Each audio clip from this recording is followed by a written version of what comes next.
Hello guys, welcome to Wave Tektronix. मेरा नाम ईशान शर्मा है और आप देख रहे हैं मेरी बिजनेस स्टडीज की सीरीज। इस सीरीज में जो हम पढ़ रहे हैं दैट इज बिजनेस एनवायरनमेंट और ये जो है इसका पार्ट 3 है।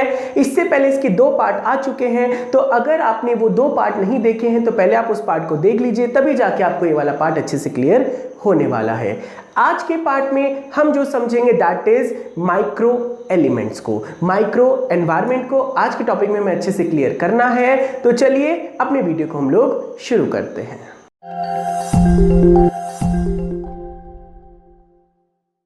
तो चलिए गाइस, अपने आज के बिजनेस के टॉपिक को हम लोग शुरू करते हैं और आज के टॉपिक जो हमें पढ़ना है that is macro environment. Macro environment जो होता है बिजनेस एनवायरनमेंट का बहुत ज़्यादा इंपॉर्टेंट पार्ट होता है, क्योंकि यही वो फैक्टर्स हैं जो बिजनेस को पूरी तरह से इन्फ्लुएंस कर सकते हैं, लेकिन बिजनेस का इसके ऊपर कोई भी कंट्रोल नहीं होता।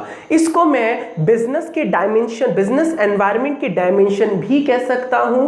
तो चलिए इन सारे डायमेंशंस को फटाफट से समझते हैं। तो सबसे पहले आता है इकोनॉमिकल एनवायरनमेंट। इकोनॉमिकल एनवायरनमेंट का मतलब आपके देश की अर्थव्यवस्था, आपके देश में जो इकोनॉमिक स्ट्रक्चर होता है कि आपका देश कैसे चल रहा है, आपके देश में टैक्स स्ट्रक्चर कैसा है, आपके देश में सरकार कैसी है, आपके देश की पब्लिक कैसी है, आपके देश में लोग कितना खर्चा कर सकते हैं, ये सब चीजें इकोनॉमिक कंडीशंस या इकोनॉमिक एनवायरनमेंट के अंदर आती हैं। तो यहाँ पे डेफिनेशन लिखी है कि it refers to the combination of economic system. ये इकोनॉमिक सिस्टम का कॉम्बिनेशन है। इसके बाद इकोनॉमिक पॉलिसीज और economic condition of the country, कि आपके देश में इकोनॉमी की पॉलिसीज कैसी है और आपके देश में इकोनॉमी की जो कंडीशन है वो कैसी है। ये बहुत ज़्यादा डिपेंड करता है। एक बिजनेस जब किसी भी देश में रन होता है तो ये सारी कंडीशन उसको ऊपर भी उठा सकती हैं और उसको डुबा भी सकती हैं। तो यहाँ पे कुछ यहाँ पर हमने लिखे हैं मेजर एलिमेंट्स की जो इकोनॉमिक कंडीशन होती है, उसमें कुछ ऐसे इंपॉर्टेंट एलिमेंट जो हमें समझने पड़ेंगे। पहला, socialistic economic system. Socialistic economic system मतलब एक देश जो होता है वो 3 कैटेगरी में आ सकता है। पहला आपका जो आता है वो सोशलिस्टिक होता है। सोशलिस्टिक मतलब एक देश जो पूरी तरह से सरकार चलाती हो, जिसमें प्राइवेट सेक्टर का कोई इन्वॉल्वमेंट ना हो, सारा काम गवर्नमेंट करे, जैसे कि नॉर्थ कोरिया, जैसे पहले चाइना भी था। तो ये सारे सोशलिस्ट इकोनॉमी थी, मतलब यहाँ पे सारा काम सरकार की मर्जी के द्वारा होता है। What to produce, how to produce and whom to produce, ये पूरी चीज़ें डिसाइड करती है गवर्नमेंट। प्राइवेट सेक्टर यहाँ पर अपनी कुछ भी काम नहीं कर सकता, तो ऐसे में बिजनेस करना थोड़ा सा कठिन हो जाता है प्राइवेट एंटरप्रेन्योर्स के लिए। इसके बाद आता है कैपिटलिस्ट इकोनॉमी। कैपिटलिस्ट इकोनॉमी वो इकोनॉमी होती है जहाँ पे सारा काम प्राइवेट लोग करते हैं, जहाँ पे सारा काम डिमांड सप्लाई से चलता है, जहाँ पे सरकार को कोई रोल ही नहीं होता। तो ऐसे देश में कैपिटलिस्ट इकोनॉमी जो देश होता है, इसमें बिजनेसमैन को बहुत फायदा मिलता है, क्योंकि यहाँ पे ये लोग प्रॉफिट्स के लिए काम करते हैं और यहाँ पे सरकार का जो रोल होता है वो बहुत मिनिमम होता है। इसके बाद मिक्स इकोनॉमी। मिक्स इकोनॉमी मतलब जो भारत देश है वो मिक्स इकोनॉमी में आता है, क्योंकि यहाँ पे आधा काम गवर्नमेंट करती है जो लोगों का वेलफेयर, और आधे लोग जो होते हैं प्रोडक्शन करते हैं, डिमांड सप्लाई पे काम करते हैं, प्रॉफिट मोटिव के लिए काम करते हैं। तो हमारे देश में दोनों की फीचर है। हम मिक्स इकोनॉमी है, मतलब सरकार लोगों का वेलफेयर करती है और जो प्राइवेट लोग होते हैं वो अपनी प्रॉफिट्स के लिए काम करते हैं। तो हमारे देश में भी जो बिजनेसमैन होगा उसको बहुत ज़्यादा फेवरेबल कंडीशन मिलेंगी बिजनेस को अच्छे से रन करने के लिए, लेकिन गाइडेंस रहेगी सरकार की। तो 3 तरह के जो मेजर एलिमेंट होते हैं, एक इकोनॉमी किस तरह से होती है उसकी 3 मैंने आपको फैक्टर्स बताए। इसके बाद इकोनॉमिक पॉलिसी। इकोनॉमिक पॉलिसी मतलब आपके देश में पॉलिसीज कैसी हैं, मतलब एक्सपोर्ट से रिलेटेड पॉलिसी कैसी है, इंपोर्ट से रिलेटेड पॉलिसी कैसी है, टैक्सेशन पॉलिसी कैसी है, आपके देश में गवर्नमेंट जो होती है वो कितना इन्फ्लेशन पे ध्यान रखती है, डिफ्लेशन होता है तो गवर्नमेंट का क्या पॉलिसीज होती हैं। तो ये सारी चीज़ें इकोनॉमिक पॉलिसीज के अंदर आती हैं। इसके बाद इकोनॉमिक कंडीशन। इकोनॉमिक कंडीशन का मतलब आपके देश की जो कंडीशन है, हालत है, वो कैसी है, मतलब आपके देश की नेशनल इनकम कितनी है। कहीं आपके देश के ऊपर बहुत ज़्यादा डेट तो नहीं है, मतलब आपके देश के ऊपर बहुत ज़्यादा लोन तो नहीं है। इसके बाद यहाँ पे और भी लिखा है जनरल प्राइस लेवल, कि आपके देश में जो प्राइस लेवल है, मतलब जो इन्फ्लेशन है वो कहीं ज़्यादा तो नहीं है।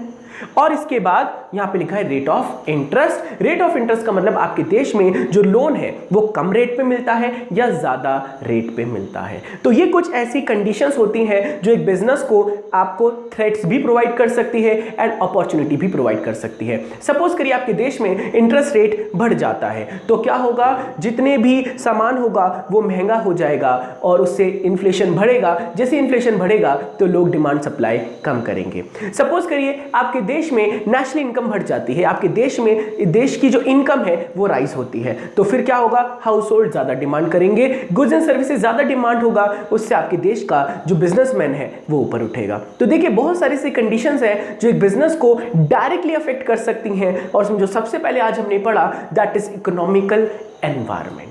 आई होप आपको इकोनॉमिकल एनवायरनमेंट आपको अच्छे से क्लियर हो गया होगा। इसके बाद जो हमें समझना है दैट इज सोशल एनवायरनमेंट। तो चलिए अब हम समझते हैं सोशल एनवायरनमेंट को। सोशल एनवायरनमेंट का मतलब एक ऐसा एनवायरनमेंट जब एक बिजनेस रन होता है तो एक देश में जब वो अपने ट्रांजैक्शन करेगा, जब वो अपने बिजनेस एक्टिविटीज करेगा तो उसको उस देश की सोसाइटी के पैटर्न्स को समझना पड़ेगा।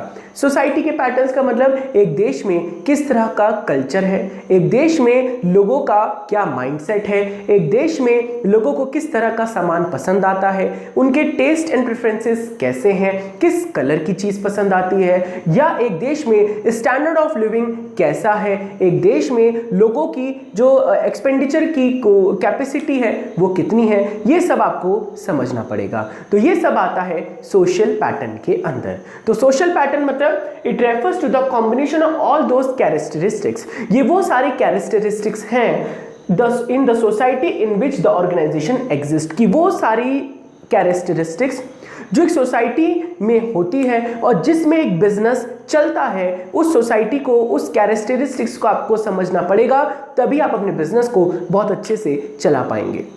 जैसे कि हमारा भारत देश, तो इंडिया के अंदर बहुत सारे वाइड वैरायटी के लोग मौजूद हैं। बहुत सारे लोग ऐसे हैं जो अलग कल्चर फॉलो करते हैं, कुछ लोग हैं जो दूसरा कल्चर फॉलो करते हैं। तो हमारे देश में बहुत वाइड वैरायटी के कल्चर बनाए जाते हैं।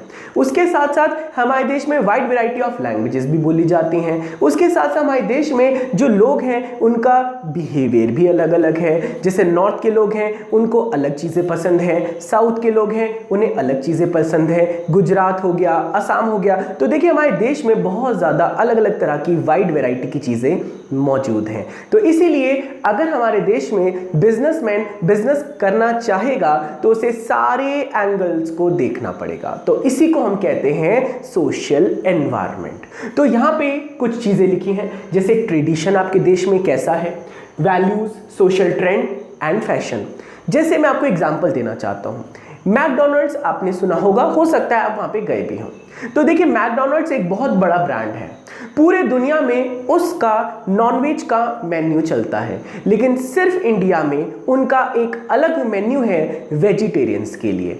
तो उनकी वेज मील्स भी एग्जिस्ट करती हैं सिर्फ इंडिया में, बाकी पूरे वर्ल्ड में उनका नॉनवेज मेन्यू चलता है। क्यों? क्योंकि मैकडी या मैकडॉनल्ड जब इंडिया में आया था तो उन्होंने हमारे देश को स्टडी किया और उन्होंने पता लगाया कि हमारे देश को क्या खाना पसंद है, तो उसके अकॉर्डिंग उन्होंने पूरे मेन्यू को बदला, तभी जाके वो हमारे देश में एग्जिस्ट उन्होंने किया और उन्होंने बहुत बड़ा ब्रांड नेम भी हमारे देश में बनाया। तो देखिए उन्होंने स्टडी करी, किसकी स्टडी करी? सोशल एनवायरनमेंट की स्टडी करी।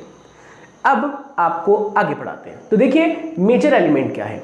मेजर एलिमेंट मतलब कि इसमें क्या क्या खास बात है। तो देखिए ट्रेडिशन, जैसे हमारे देश में बहुत सारे अलग अलग तरह के ट्रेडिशन मनाए जाते हैं। जैसे गुरु पर्व हो गया, एक अलग ट्रेडिशन है, दिवाली, ईद हो गया। तो देखिए हमारे देश में अलग अलग कल्चर फॉलो होते हैं, तो अलग अलग ट्रेडिशन भी होंगे। तो बिजनेसमैन के पास इंडिया में इतनी वाइड वैरायटी की अपॉर्चुनिटीज, हमारे देश में इतने ज्यादा फेस्टिवल मनाए जाते हैं जिससे कि बिजनेसमैन के पास एंडलेस अपॉर्चुनिटी है, वो किसी भी तरह के कस्टमर को टारगेट कर सकते हैं और उसके रिगार्डिंग वो प्रोडक्ट भी बना सकते हैं। तो ये एक बिजनेसमैन को समझना पड़ेगा कि मुझे किस सेक्शन ऑफ सोसाइटी को टारगेट करना है।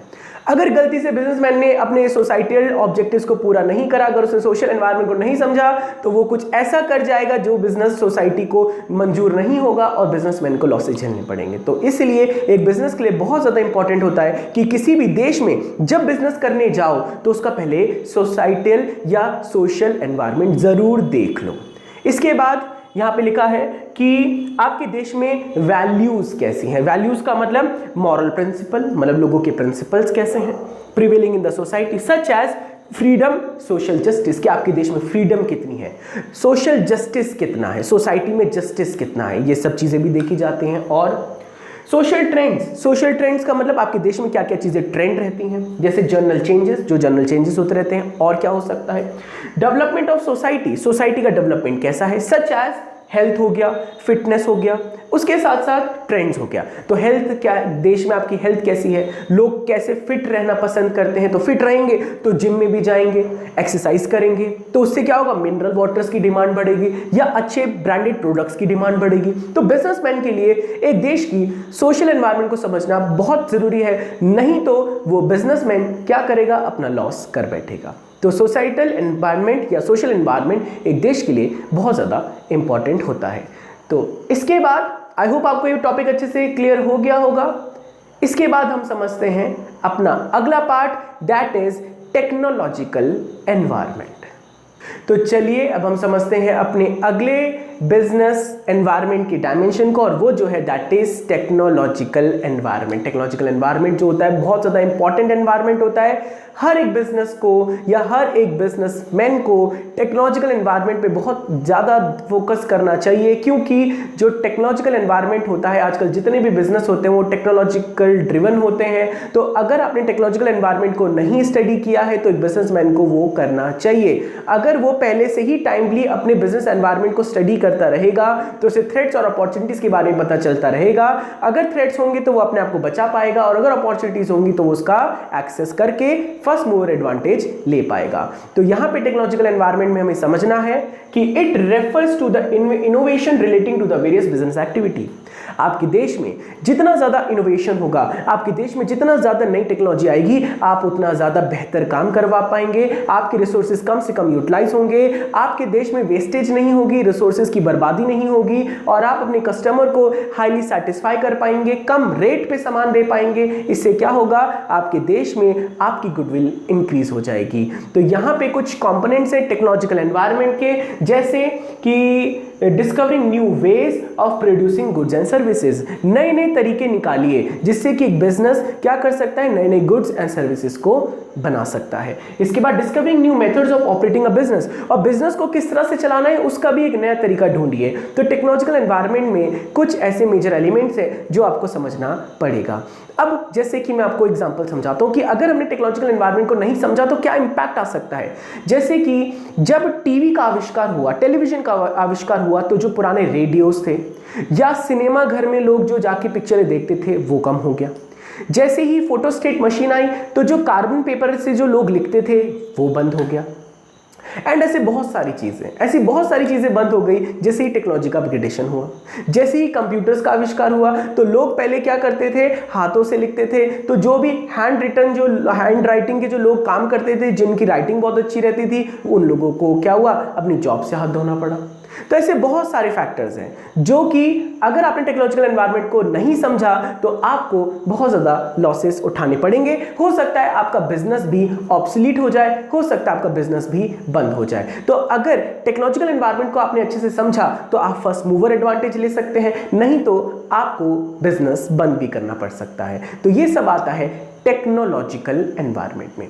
इसके बाद आता है पॉलिटिकल एनवायरनमेंट। पॉलिटिकल एनवायरनमेंट का मतलब, पॉलिटिकल का मतलब आपके देश की सरकार कैसी है। तो देखिए, अगर आपकी देश की सरकार बिजनेस को फेवर करती है, अगर आपकी देश की सरकार चाहती है कि हमारे देश में बिजनेस बहुत ज़्यादा हाई स्पीड से इंक्रीज हो, तो फिर आपका देश बहुत ज़्यादा तरक्की करेगा, क्योंकि उसके देश की जो सरकार है वो खुद चाहती है कि वो बिजनेस को ऊपर उठाएं। और कुछ ऐसे देश होते हैं जो बिजनेस के लिए बहुत ज़्यादा स्ट्रिक्ट पॉलिसीज, नियम कानून बना के रखते हैं। तो ऐसे देशों में देखा गया है कि बिजनेस जो होता है ज़्यादा अच्छे से क्या होता है, डेवलप नहीं हो पाता, प्रॉस्पर नहीं हो पाता। तो यहां पे लिखा है political environment, it refers to the political condition of the country and attitude of the government toward business, कि बिजनेस के लिए सरकार का क्या एटीट्यूड है, मतलब सरकार क्या चाहती है कि वो बिजनेस को ऊपर उठाए या ना उठाए, बिजनेस को सपोर्ट करे या ना करे। तो देखिए, एक सरकार ही होती है जो एक देश की तरक्की के लिए जिम्मेदार होती है। अगर एक देश ने बहुत सारे नॉर्म्स बनाए हुए हैं जिससे कि बिजनेस को बूस्ट मिल सके, जिससे कि बिजनेसमैन को फाइनेंस फाइनेंस मिल सके, तो वो सब सरकार ही होगी। अगर सरकार नहीं करेगी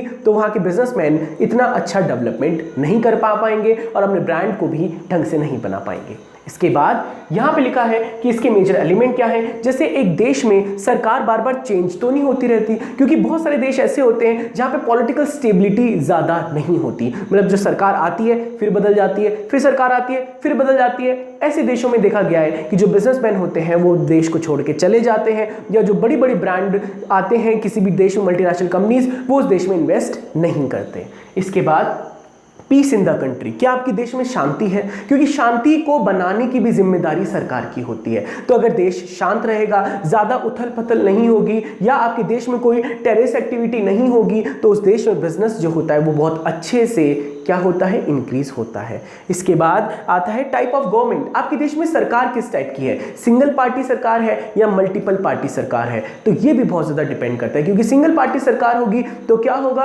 आपके देश में एक ही बंदा डिसीजन लेगा और वो सबके लिए अप्लाई हो जाएगा। और मल्टीपल अगर गवर्नमेंट होगी, मल्टीपल पार्टी गवर्नमेंट होगी, तो फिर वो कंबाइंड डिसीजन लेंगे। हो सकता है एक हाँ बोले दूसरा ना बोले, तो उस केस में जो बिजनेसमैन होता है उन्हें काफ़ी ज़्यादा परेशानी फेस करनी पड़ती है। इसके बाद आता है attitude of the government toward businessman. तो सर गवर्नमेंट का किस तरह का एटीट्यूड है बिजनेस के लिए और बिजनेसमैन के लिए? क्या सरकार कुछ ऐसा करती है जिससे कि बिजनेसमैन को ऊपर उठाया जा सके?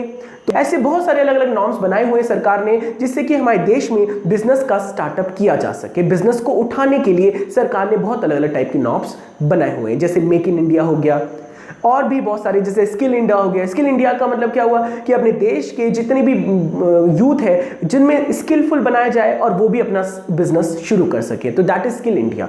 मेक इन इंडिया मतलब अपने देश में ही मैन्युफैक्चरिंग होगी, हम बाहर के जो भी इंपोर्ट्स है उससे सामान नहीं लाने वाले, जो भी बनेगा अपने देश में बनेगा। तो ये देखो कुछ ऐसे क्या है, पॉलिसीज हैं, सरकार का कुछ एटीट्यूड है जो वो चाहती है कि आपके देश का जो बिजनेस है और जो बिजनेसमैन है वो प्रॉस्पर हो और वो उठें। तो ये होता है attitude of government toward business and businessman.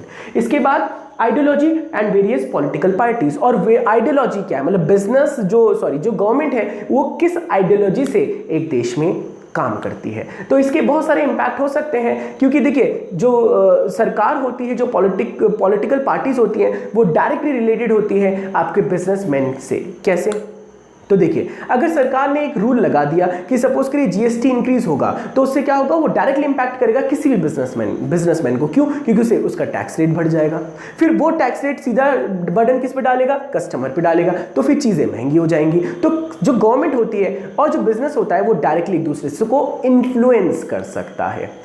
अब जैसे कि जनता पार्टी है, जनता पार्टी ने 1977 में जो बाहर के ब्रांड्स थे उनको आने के लिए मना किया। इससे क्या हुआ, जो बाहर के ब्रांड्स थे जैसे IBM हो गया, कोको कोला हो गया, वो हमारे देश में आए नहीं। फिर जब 1990 आया, जब 1991 में न्यू इकोनॉमिक पॉलिसी को लॉन्च किया गवर्नमेंट ने, उसके बाद हमारे देश में जितने बाहर के ब्रांड्स हैं उन्हें आने का मौका दिया गया। और उसके बाद हमारे देश में बहुत सारे बाहर के ब्रांड्स जो आए वो आए, और उसके बाद हमारे देश में उन्होंने अपना सेटअप किया। और आज भी जो हमारी गवर्नमेंट है वो उनको सपोर्ट कर रही है, जिससे कि वो अपने बिजनेस को अच्छे से एक्सपेंड कर सके और हमारे देश में बहुत ज़्यादा जो एम्प्लॉयमेंट की प्रॉब्लम है वो कहीं हद तक सॉल्व हो सके। इसके बाद मैं आपको बताना चाहता हूं कि जैसे हैदराबाद है, हैदराबाद की जो सरकार है वहां पे उन्होंने इतना अच्छा काम किया कि उसको एक IT हब बनाया। इससे क्या हुआ, वहां के जितने भी बड़े बड़े MNCs थी, जितनी भी बड़ी बड़ी कंपनीज थी बाहर की भी और वहां के भी कुछ स्टार्टअप्स जो थे उनको बहुत ज़्यादा मौका मिला। और वहां पे सबसे ज़्यादा स्टार्टअप होते हैं और सबसे ज़्यादा जो IT का काम होता है वो हैदराबाद में होता है। क्यों हुआ? इसलिए हुआ क्योंकि वहां की जो सरकार है उन्होंने ऐसा कराया। वो चाहती थी कि हमारे हैदराबाद में IT हब बने, बाहर का जो भी फॉरेन काम हो वो इंडिया में हो। तो ये है हैदराबाद की गवर्नमेंट के बारे में। आई होप आपको पॉलिटिकल एनवायरनमेंट अच्छे से क्लियर हो गया होगा, टेक्नोलॉजिकल क्लियर हो गया होगा, सोशल क्लियर हो गया होगा और इकोनॉमिकल एनवायरनमेंट भी अच्छे से क्लियर हो गया होगा। इसके बाद एक लास्ट एनवायरनमेंट और होता है, दैट इज लीगल एनवायरनमेंट। इसको भी समझ लेते हैं फटाफट से। तो चलिए अब हम समझते हैं अपने लीगल एनवायरनमेंट को। लीगल एनवायरनमेंट का मतलब होता है आपके देश की कानून व्यवस्था कैसी है। अब इसको क्यों समझना पड़ेगा, क्योंकि देखिए किसी भी बिजनेसमैन को अगर अपने देश में या किसी भी देश में काम करना है तो उसको उस देश का लीगल फ्रेमवर्क समझना पड़ेगा और उस देश के लीगल फ्रेमवर्क के अंदर ही उसको काम करना पड़ेगा। ऐसा ना हो कि एक बिजनेसमैन काम तो कर रहा है वो इलीगल हो जाए, वो लीगलिटी से बाहर चला जाए, तो ऐसा ना हो। तो इसीलिए लीगल एनवायरनमेंट को समझना बहुत जरूरी है। लीगल एनवायरनमेंट में आ जाते हैं जितने भी गवर्नमेंट ने अभी तक कानून बनाए हैं, जितने भी सरकार ने अभी तक जजमेंट दिए हैं, वो सब चीजें लीगल एनवायरनमेंट में आ जाती है। तो यहां पर इसके बारे में लिखा है कि it refers to sum total of all the act, जितने भी एक्ट अभी तक पास हुए हैं, पास्ड बाय द गवर्नमेंट, जो सरकार ने पास किए हैं, judgement of the court, court के जितने भी जजमेंट है जो अभी तक आए हैं, and decision taken by various commission agencies, जितने भी कमीशन एजेंसीज है उन्होंने जो जो डिसीजन लिए हैं इन द कंट्री।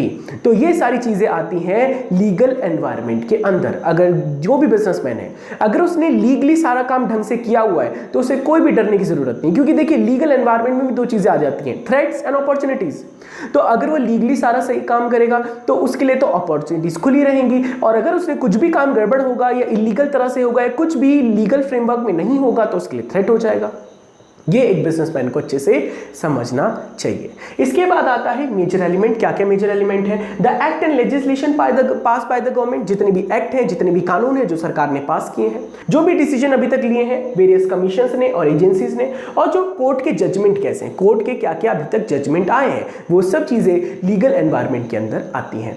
इसका इंपैक्ट क्या है? इंपैक्ट का मतलब सपोज करिए पहले हमारे देश में जो कैपिटल स्ट्रक्चर था, मतलब एक देश में जो हमारे देश में जो पैसा लगता था वो शेयर होल्डर से कम लगता था। तो सरकार ने क्या किया, ये सारे टैक्स जो भी शेयर कैपिटल का जो भी चीजें थी उसे रिलैक्स कर दिया, थोड़ा सा उसको ईजी कर दिया। तो हुआ क्या, हमारे देश में लोगों ने शेयर्स को, प्रेफरेंस शेयर्स में पैसा लगाना शुरू कर दिया। मतलब हमारे देश के जो इन्वेस्टर्स हैं उन्होंने पैसा लगाना शुरू किया, और देश में जो बिजनेसमैन थे उन्हें फाइनेंस की जो क्राइसिस थी वो दूर हुई, और उन्होंने फिर अपने बिजनेस में पैसा लगाया और बिजनेस को धीरे धीरे बड़ा किया। उससे दो फायदे हुए, पहली बात बिजनेसमैन भी बड़े हुए, दूसरी बात शेयर होल्डर्स को बहुत अच्छा रिटर्न मिला और उन्होंने फिर आगे और इन्वेस्ट किया। तो इससे क्या हुआ, धीरे धीरे हमारे देश में तरक्की होनी शुरू हुई। उसके बाद हुआ ये था कि हमारे देश में एफडीआई पे रोक लगाई हुई थी। एफडीआई का मतलब फॉरेन डायरेक्ट इन्वेस्टमेंट। तो गवर्नमेंट ने एफडीआई में भी रिलैक्सेशन लेके आए, जिससे कि अब फॉरेन कंट्री वाले भी बाहर का पैसा इंडिया में लगा सकते हैं। अब क्या होता है, अब इंडिया में मैक्सिमम जो भी पैसा लगता है वो एफडीआई के थ्रू लगता है। इससे क्या होता है, एक देश में बहुत ज़्यादा फॉरेन करेंसी आती है और देश में बहुत ज़्यादा हाई क्वालिटी पे काम होता है, क्योंकि फॉरेन के ब्रांड्स आ जाते हैं, वो हाई लेवल का काम करते हैं, हाई टेक्नोलॉजी लेके आते हैं, और उनका एडमिनिस्ट्रेशन करने का तरीका भी बहुत ज़्यादा अच्छा होता है। तो ये कैसे हो पाया, लीगल चेंजेस करके। जैसे एक गवर्नमेंट ने एक और कानून पास किया था जीएसटी का, वो भी एक लीगल चेंजेस था, जिससे कि टैक्स स्ट्रक्चर थोड़ा इजी किया जा सके, जिससे कि बिजनेसमैन को पहले बहुत ज़्यादा टैक्सेस देने पड़ते थे, अब वो थोड़े टैक्सेस कम हो गए। तो ये है सारा लीगल एनवायरनमेंट के अंदर। आई होप आपको बिजनेस डायमेंशन अच्छे से क्लियर हो गया होगा, चाहे वो आपका टेक्नोलॉजिकल हो, पॉलिटिकल हो, चाहे आपका लीगल एनवायरनमेंट हो, चाहे वो आपका सोशल एनवायरनमेंट हो, चाहे वो आपका इकोनॉमिकल एनवायरनमेंट हो। ये 5 बिजनेस डायमेंशन आपको अच्छे से क्लियर हो गया होगा। अगर आपको इस टॉपिक में कुछ भी प्रॉब्लम आती है तो आप इसको कमेंट सेक्शन में लिख सकते हैं या आप हमको ईमेल भी कर सकते हैं। अगर आपको ये वीडियो अच्छा लगा है तो आप इस वीडियो को अपने दोस्तों के साथ भी शेयर कर सकते हैं, जिससे उनके भी बिजनेस के कॉन्सेप्ट अच्छे से क्लियर हो पाए। तो अब इसके अगले पार्ट में हमें जो पढ़ना है दैट इज डीमोनेटाइजेशन, जो कि बहुत इंपॉर्टेंट है और ये देश के लिए एक ऐतिहासिक फैसला था जब डीमोनेटाइजेशन हुआ था। तो अब इसके अगले पार्ट में हम आपको मिलेंगे डीमोनेटाइजेशन के साथ। Till then bye bye.